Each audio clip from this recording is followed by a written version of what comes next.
ඔන්න ළමයි තවත් ලස්සන සුන්දර දවසක් උදා වෙලයි තියෙන්නේ. එහෙනම් මාත් එක්ක යමු වික්ටෝරියා කුළුණ බලන්න. පොඩ්ඩක් ඉන්නකෝ ඉතින් ඔක්කොටම කලින් දොර ලොක් කරලා ඉන්න එපයි. ඉතින් ළමයි වික්ටෝරියා ටවර් එක කියන්නේ ගර්න්සි වල තියෙන තවත් විශේෂ ස්ථානයක්. ගොඩක් සංචාරකීන් මේක බලන්න එනවා. අපේ ගෙදර ඉඳලා විනාඩි 20ක විතර දුරකින් තමයි මේක පිහිටලා තියෙන්නේ. එහෙනම් ඉතින් අපි ඇවිදගෙන මෙතෙන්ට යමු. මේ වගේ ලස්සන දවසක ගේ ඇතුළට වෙලා ඉන්නවා කියන්නේ විශාල අපරාධයක් ළමයි. ඉතින් ඒක නිසා තමයි මට හිතුනේ ඔයාලවත් එක්ක කරගෙන රවුමක් දාන්න ඕනි කියලා. ඉතින් මම අද යන්නේ අලුතෙන් හොයාගත්ත ෂෝට් කට් එකකින් ළමයි. කැන්ඩි ගාඩන් ව්ලොග් එක කරද්දි තමයි මට මෙන්න මේ පාර හම්බුනේ. මේ කියන්නේ එක සෙල්ලම් නෑ ළමයි. ඉන්නකො පොඩ්ඩක් පෙන්නන්න. මහගිරි දඹ යනවා වගේ සීන් එකක් තමයි තියෙන්නේ. පළවෙනි පාරට වඩා දෙවෙනි පාර ෂේප් වෙයි කියලා හිතමු ඉතින්. ආයේ කලින් කරපු ව්ලොග් එක YouTube එකේ තමයි දාන්න ඉන්නේ. එම නිසා කරුණාකරලා මගේ YouTube channel එක subscribe කරලා තියාගන්න වෙයි. දෙවියනේ මට එදා මෙහෙම පිටිපස්ස බලන්න බැරි වුණානේ. බලන්නකෝ අනේ වීව් එක. කොහොමද මට එදා මේක මිස් වුනේ? හති දාගෙන හරකෙක් වගේ උඩට නගිද්දි ඕව පෙනෙయ్యේ. ඉතින් මෙතන සුලං කපොල්ලක් වගේ නිසා මම ඔක්කොම පැත්තක තියලා මෙතනට වෙලා හුළඟ විඳගෙන හිටගෙන හිටියා. දැන් නම් උඩටම ඇවිල්ලා ඉන්නේ. තව ටිකයි. හරි. හම්මෝ මදයි ඔයින් ගියා. ඊට පස්සේ මෙන්න මෙහෙම ටිකක් වටපිට බලනකොට තමයි මම මෙන්න මේ දර්ශනයක් දුටුවේ. අර ඈතින් පේන්නේ කාසල් එක. ඒකේ vlog එකකුත් එන්න තියෙනවා. මේ ඔක්කොම YouTube එකේ හැබැයි දාන්නේ හරිද? ඊටත් එහායින් තියෙන්නේ මේ ළඟපාතම තියෙන තවත් දූපත් සෙට් එකක්. අම්මෝ එඩිට් කරන්න ගොඩාක් vlogs තියෙනවා ළමයි. වෙලාවක් තමයි නැත්තේ.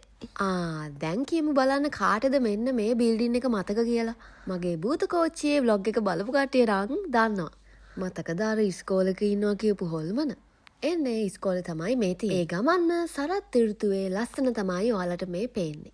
එතකොට මේ තියෙන්නේ සෙන්ට් ජේම්ස් රඟහල. මම නම් ඒකට තාම මොනවත් බලන්න ගිහිල්ලා නෑ ළමයි. යමුකෝ ඉතින් ළඟදිම ඒකටත්. ඔන්න ඉතින් මම කැන්ඩි ගාඩන් එකට තමයි මේ සම්ප්‍රාප්ත උනේ. ඇවිදලා මහන්සි නිසා මට හිතුණා මෙතන පොඩ්ඩක් වාඩි වෙලා ඉඳලාම යන්න ඕනේ කියලා. ඉතින් මේ වික්ටෝරියා ටවර් එකට යන්න නම් අපි කැන්ඩි ගාඩන් මියුසියම් එකට ගිහිල්ලා යතුරු ඉල්ල ගන්න ඕනේ ළමයි. ඉතින් එතන තියෙන මෙන්න මේ පොතේ අත්සමක් දැම්මොත් තමයි අපිට යතුරු දෙන්නේ. හරියටම පැය භාගයක් ඇතුළත අපි නැවත යතුරු ගෙනල්ලා බාර දෙන්න ඕනේ. ඉතින් මේ හැම දෙයකම අපිට තියෙන්නේ විනාඩි 30ක් විතරයි. මෙතනදී අපේ නමයි අත්සනයි එතකොට අපේ ෆෝන් නම්බර් එකයි යාලා ගන්නවා. සහ යාලා අපිට යතුරු බාර දෙන වෙලාවත් ඒකේ ලියනවා. ඊට පස්සේ මෙන්න මේ මහත්මයා මට එතෙන්ට යන විදිහත් කියලා දුන්නා. මොකද ඉතින් පාර හොයා සෙල්ලම් දාන්න වෙලාවක් නැහනේ. කොහොම හරි ඔන්න වික්ටෝරියා ටවර් එකට යන යතුරු මගේ අතට ලැබුණා. දැන් එහෙනම් දූලා යන් අපි. මෙතන ඉඳලා විනාඩි 5ක් විතර දුරින් තමයි මෙන්න මේ වික්ටෝරියා ටවර් එක තියෙන්නේ. සෝරි ළමයි මං සාමාන්‍යයෙන් දුර කියන්නේ වෙලාවේ. මට ඔය කිලෝමීටර් ගණන් කියන්න තේරෙන්නේ නැහැ. අන්නේ ඔබ දැක්කේ වික්ටෝරියා ටවර් එකයි. ඒ කියන්නේ මං හරියට පාර අහගෙන තියෙනවා. මතකද මේක? මෙතන නම් හොල්මනක් ඉන්නවා කියලා කිව්වා හොඳේ. අපි තව දවසක් දාගෙන මේක ඇතුලේ රවුමක් දාමු ළමයි. අද ඉතින් ආපු වැඩේ කරගෙන ගෙදර යමු. ඔන්න ඉතින් කෞෂි බබා වික්ටෝරියා ටවර් එකේ පාමුලට ඇවිල්ලායි තියෙන්නේ. මාත් එක්ක මේ ගමනට කිසිම කෙනෙක් සහභාගී වුණේ නෑ ළමයි. මම තනියම තමයි මේ යන්නේ. ඉතින් තනියම කුළුණ තුල මොහොතක් විශේෂාංගය තමයි මෙතෙන් පටන් ආරම්භ වෙන්නේ. යතුරු දාලා කැරකුවාට පස්සේ දොර ඇරුණා ළමයි. ඉතින් මේ අතුරේ තියෙන උපදෙස් අනුව අපි ඇතුළට ගිහිල්ලා දොර ලොක් කරගන්න ඕනේ. කිසිම කෙනෙක්ට ඇතුළට එන්න බැරි වෙන්න. මට තිබුණු එකම අවුල තමයි මේ දොරේ ලොක් එක ආයේ අරගන්න බැරි වෙයිද කියන එක. මොකද මේ පරණ දොරවල් නීති. හරි. ඔන්න අපි කුළුණ ඇතුළට ආවා. දැන් ඉතින් කුළුණටම ඉන්නේ මම විතරයි. මෙන්න මේ පඩි පෙලෙන් තමයි උඩට යන්න තියෙන්නේ. ඔක්කොටම කලින් අපි ලයිට් එක දාගෙන ඉමු. එහෙනම් ළමයි අපි ගමන පටන් ගනිමු. ඇත්තම කිව්වොත් මම පඩි නම් ගණන් කරන්න ගියේ නෑ ළමයි. මොනවා වුණත් හිතට පොඩි චකිතයක් දැනුණා. ඒත් ඉතින් මේ අත්දැකීම ලබා ගැනීමට තිබුණු ආශාව ඊට වඩා බලවත් වුණා. ඔන්න අපි පළවෙනි තට්ටුවට ආවා. මෙතන ඉතින් මේ ටවර් එක පිළිබඳව පොඩි විස්තර වගේක් තමයි ප්‍රදර්ශනය කරලා තියෙන්නේ. ඉතින් මේ ටවර් එක හදලා තියෙන්නේ 1848ලු. වික්ටෝරියා රැජින පළවෙනි පාරට මේ රටට ආව එක මතක් වෙන්නලු මෙන්න මේ ටවර් එක හදලා තියෙන්නේ. එයා ඇවිල්ලා තියෙන්නේ 1846. ඉතින් මේක තමයි මේ රටට තියෙන උස්සම කුළුණ. ඒ අතරේ ඔන්න කෞෂි බබා දෙවන තට්ටුවටත් නැංගා. එතන නම් මොකුත්ම දෙයක් තිබුණේ නැහැ. ඊට පස්සේ තුන්වෙනි තට්ටුවට යන්නයි තියෙන්නේ. දැන් නම් එන්නම කළුවර වෙනවා ළමයි. මේක පල්ලේ පෙරලිලා පත බෑවුනොත් එහෙම මොකක් වෙයිද කියලා හිත තමයි මම මේ නගින්නේ. අවසාන වශයෙන් මෙන්න මේ තරාපු පෙරලියත් නැංගට පස්සේ තමයි කුළුනේ මුදුනට පිවිසෙන්නේ.